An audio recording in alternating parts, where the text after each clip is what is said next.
नमस्कार। Programme 8 PM में एक बार फिर आपका स्वागत है और मैं हूं दर्शपाल गुप्ता। आज दिल्ली के चुनावों के नतीजे सामने आ गए हैं और 27 साल के बाद भारतीय जनता पार्टी की वापसी हुई है। दिल्ली में भारतीय जनता पार्टी अपनी सरकार बनाने जा रही है। आम आदमी पार्टी के बड़े बड़े दिग्गज नेता जो हैं, केजरीवाल समेत, वो चुनाव हार चुके हैं। अब आने वाले दिनों में भारतीय जनता पार्टी का कौन मुख्यमंत्री होगा वो एक दो दिन में उनका फैसला हो जाएगा। हम बात करते हैं जम्मू कश्मीर की, खासकर जम्मू की बात करें। जम्मू में जिस तरह से दिन दिहाड़े लूटपाट, डकैती, मर्डर हो रहे थे, उसको लेके काफी चिंता का विषय बना हुआ है।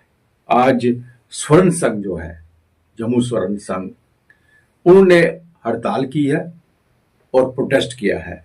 उन्होंने जैन बाजार में अपनी दुकानों को बंद करके धरने पे बैठे हुए हैं। आपको याद होगा कि पिछले दिनों ग्रेटर जम्मू में, ग्रेटर कैलाश में जो एरिया है, वहां पे एक ज्वेलरी शॉप में दिन दिहाड़े डकैती की गई थी। 1.5 किलो सोना उनका चुराया गया था। जहां तो अभी तक वो डकैत पकड़े गए हैं, ना ही सोना बरामद हुआ है। उसको लेके चिंता का जताते हुए इन्होंने आज अपनी दुकानों को बंद रखा है और वहां पे बैठ के धरना दिया है। लेफ्टिनेंट गवर्नर जी मनोज सिन्हा ने कहा है कि कुछ दिन पहले उन्होंने बात की थी। उन्होंने कहा कि बुक रीडिंग का कल्चर फिर से होना चाहिए। हम आहिस्ता आहिस्ता इससे दूर होते जा रहे हैं, अपने मोबाइल में ही सब कुछ देखना पसंद करते हैं। बुक रीडिंग का कल्चर जो है बहुत जरूरी है। लेकिन हमने जो देखा, बुक रीडिंग के कल्चर की बात तो करते हैं, लेकिन बुक रीडिंग है कहाँ रही है। गवर्नमेंट जो लाइब्रेरी है उनमें जो 49.78 जो है स्कूल है, उनमें लाइब्रेरी में है ही नहीं, किताबें ही नहीं है। और 50.22% में वहां किताबें अवेलेबल है। जहां हम प्राइवेट स्कूल की बात करें तो प्राइवेट स्कूल की जो लाइब्रेरी है 73.73 वो डिजिटल हो चुकी है। डिजिटल लाइब्रेरी है, 98 डिजिटल लाइब्रेरी है। वहां पे डिजिटल लाइब्रेरी में बुक्स नहीं है। और जो हमारे स्कूल है, 24,296 स्कूल है, उनमें 373 इंस्टीट्यूट है जिनमें 1.53 डिजिटल लाइब्रेरी है। अब किताबें ही नहीं है, लाइब्रेरी ही नहीं है। गवर्नमेंट स्कूल में लाइब्रेरी के नाम पे कहीं एक बोर्ड लगा दिया है, लाइब्रेरी है, अंदर बैठने की जगह नहीं है, किताबें नहीं है, कुछ भी नहीं है, तो क्या बुक रीडिंग का कल्चर कहां से आएगा। गवर्नमेंट स्कूल की यह हालत है। और प्राइवेट स्कूल में तो लाइब्रेरी है ही नहीं, वहां डिजिटल लाइब्रेरी तकरीबन अधिकतर डिजिटल लाइब्रेरी है। लेकिन इसके बावजूद भी गवर्नमेंट स्कूल में लाइब्रेरी डिपार्टमेंट होने के बावजूद भी, यहां पर रणवीर लाइब्रेरी की पोजीशन देखें तो वो भी आपको कभी दिखाएंगे हम, वहां के हालात क्या है। वहां भी किताबों की क्या हालत है, किताबें है ही नहीं, लाइब्रेरीज है ही नहीं। गवर्नमेंट स्कूल के अंदर किताबें ही नहीं है। किताबों अगर कोई लाइब्रेरी की जो है तो वहां कुछ और चीज रखी हुई है, किसी का ऑफिस बना के रखा हुआ, कोई और चीजें, रेस्ट रूम बना के रखा हुआ, किताबों के नाम पे कुछ नहीं है। और जो जहां तक हम प्राइवेट लाइब्रेरीज की बात करें, इसमें कोई शक नहीं है, प्राइवेट लाइब्रेरी जो है बड़े अच्छे तरीके से यहाँ पे चल रही है। लेकिन वहां पे एक स्टूडेंट्स को पैसा देना पड़ता है बैठने के लिए उसको। हालांकि ठीक है, लाइब्रेरी में किताबें हैं, एयर कंडीशन है, सब कुछ फैसिलिटीज है, लेकिन मोटी रकम उनको देनी पड़ती है। स्कूल के अंदर लाइब्रेरी खोलने का यही मकसद था कि जो बच्चा किताबें खरीद नहीं सकता, इतनी किताबें ला नहीं सकता, वो स्कूल की लाइब्रेरी में बैठ के पढ़ सकता है। लाइब्रेरी से किताबें निकाल के पढ़ के लाइब्रेरी में वापस डिपॉजिट कर सकता है। लेकिन हम सिर्फ बात अगर करें कि बुक रीडिंग कल्चर हो और उसके साथ सुविधाएं ना हो तो नामुमकिन है। तो आइए अब नजर डालते हैं आज के समाचारों में। भारत सरकार द्वारा शुरू की गई PMKSY 2 के तहत राष्ट्रव्यापी वाटरशेड यात्रा आज उधमपुर जिले में पहुंची, जहां सरकारी हाई स्कूल अपर मल्हार में कार्यक्रम का आयोजन किया गया, जिसमें आए हुए लोगों को स्कूल के विद्यार्थियों द्वारा रंगारंग कार्यक्रम के माध्यम से रेन वाटर हार्वेस्टिंग के प्रति जागरूक किया गया। उधमपुर ईस्ट के विधायक रणवीर सिंह पठानिया इस मौके पर मुख्य रूप से मौजूद थे। जल ही जीवन है सरकार का मंत्र भी है और मोदी सरकार का मिशन भी है। जल के स्रोतों का रखरखाव, जल का जिसे कहते हैं पुनर्जीवन, और इसी जिसे कहते हैं कॉन्सेप्ट के साथ, इसी विजन के साथ सरकार आगे काम कर रही है। पहली बार एक चुनी हुई सरकार रेन वाटर हार्वेस्टिंग की बात कर रही है। और ध्यान में रहें, this is as good as, वो जिसे कहते हैं going back to the roots, हम जड़ों की ओर जा रहे हैं। मैं बच्चों से भी बात करूंगा कि हड़प्पन सिविलाइजेशन में सबसे लेट जिसे कहते हैं, जो अभी मिलने वाली, अभी मेरा ख्याल है 5 के 6-10 वर्ष पहले जो एक साइट एक्सकेवेट हुई है रन ऑफ कच्छ में, गुजरात में, ढोलावीरा तकरीबन 2600 BC तकरीबन लेके चले अगर आप, तो तकरीबन 4500 वर्ष पहले ढोलावीरा, वो जो एक ऐसी साइट थी बिल्कुल जिसे कहते हैं रेत के बीच में, रन ऑफ कच्छ के बीच में, वहाँ पे एक बहुत बड़ी हैबिटेशन थी जो रेन वाटर हार्वेस्टिंग भी करते थे और जो समुद्र के पानी को, सैलिन वाटर को साफ करके पीने का एक जिसे कहते हैं प्रावधान भी करते हैं।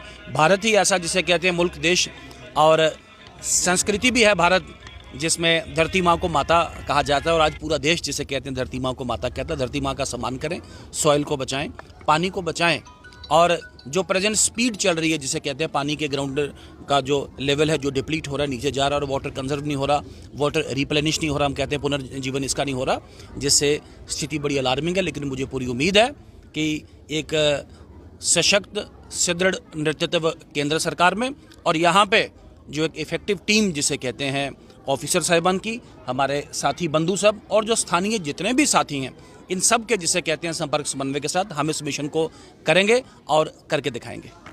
सेरिकल्चर विभाग द्वारा आज उधमपुर में रेशम किसान मेले का आयोजन किया गया, जिसमें जिला भर के किसानों ने भाग लिया। इस मेले का उद्घाटन जिला आयुक्त सलोनी रॉय द्वारा किया गया। इस मौके पर डायरेक्टर सेरिकल्चर जम्मू एजाज अहमद भट्ट भी मौजूद थे।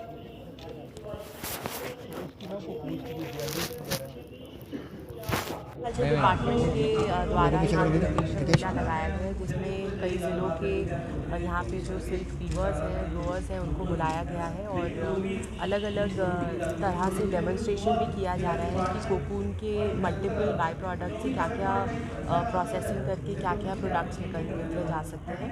और ये एक बहुत अच्छा इनिशिएटिव है, ये रूरल डेवलपमेंट के लिए भी एक बहुत महत्वपूर्ण रोल प्ले करेगा, सेल्फ एम्प्लॉयमेंट के लिए भी, और जो इसमें फार्मर्स इसमें जो एसोसिएटेड हैं उनके लिए भी फर्दर प्रोसेसिंग के क्या क्या अपॉर्चुनिटीज़ और एवेन्यूज़ है, आज उनकी जानकारी भी उनको दी जाएगी। और हम आशा रखते हैं कि आज के इस वर्कशॉप से उनको और स्किल डेवलपमेंट होगी और वो अपनी जो प्रोडक्ट्स हैं उनकी वैल्यू एडिशन और बेहतर करेंगे।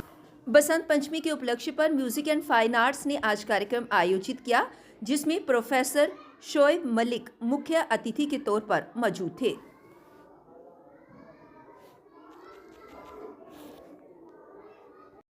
हमारे म्यूज़िक डिपार्टमेंट के डिफरेंट डिपार्टमेंट्स के यानी वायलिन, कथक, डांस, इसी तरह से सितार और वोकल डिपार्टमेंट्स की तरफ से कार्यक्रम पेश किया गया और जिसको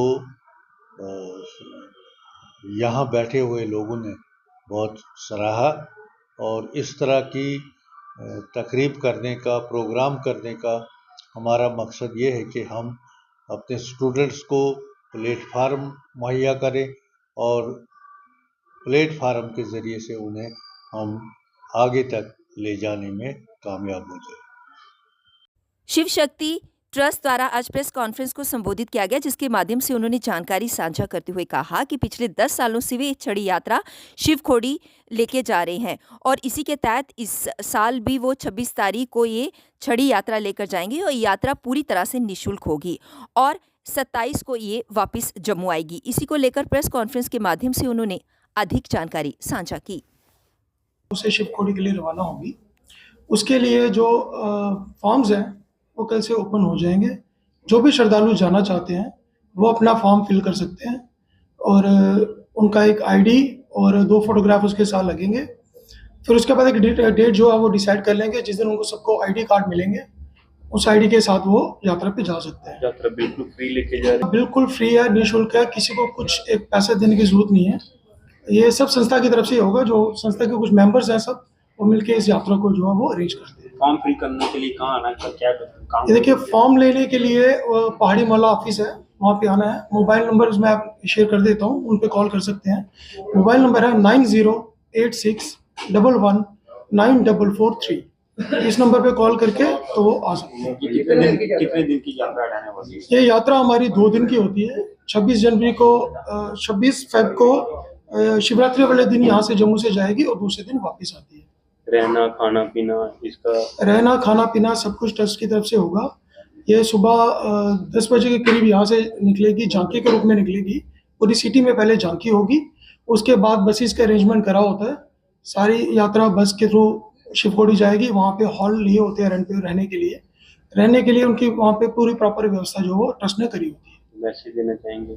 मैं कहना चाहता हूँ कि सनातन को आगे बढ़ाने के लिए जो हमारी संस्था ने ये बीड़ा उठाया हुआ है, भोले बाबा सबको क्षमता दे कि आगे हम लोग बढ़ चढ़ के इसमें हिस्सा लें। अभी इस बार हमारी जो यात्रा लिखा है कि 450 लोगों को लेके जाने की हमने व्यवस्था करी हुई है। उम्मीद रहेगी कि आने वाले समय में वो यात्रा जो हम लोग और बढ़ा के लेके जाए। बाकी जो भाई हमारे जाना चाहते हैं, जो भी बुजुर्ग बच्चे निश्चिंत होके जा सकते हैं, किसी को कोई भी दिक्कत नहीं होगी। सब कुछ जो ट्रस्ट की तरफ से अरेंज किया जाए। 25 को निकलेगी यात्रा या 27? यात्रा 26 को निकलेगी और 27 को वापस आएगी। निकलेगी कहाँ से सर? पहाड़ी मोहल्ला से। पहाड़ी मोहल्ला। जी। सर इस यात्रा का नेतृत्व कौन कर रहा है? ये देखिए हमारे चेयरमैन हैं मिस्टर अजीत जोगी और मैं इस ट्रस्ट का प्रधान हूँ अजय कुमार।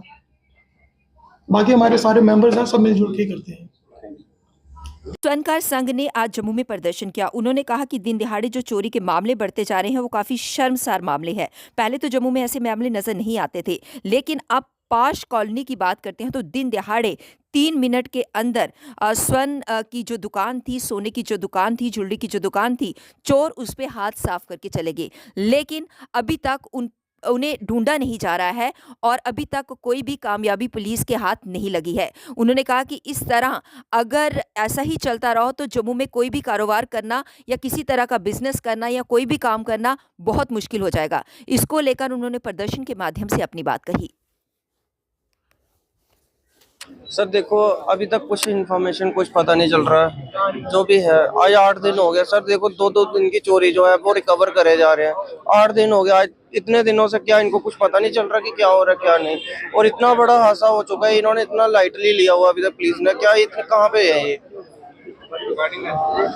मानते थे कि जगह जगह पे सीसीटीवी लगे हुए हैं सर, सब कुछ लगा हुआ है। इनको क्यों नहीं पता चल रहा है? काटने के लिए, चोरों के लिए भी, पकड़ने के लिए। सर अभी तक कुछ समझ नहीं आ रहा है, ना कुछ बता रहे हैं हमें। आपकी क्या मांग है? सर मेरी मांग ये है कि जल्दी से जल्दी मेरा रिकवर करवा दो।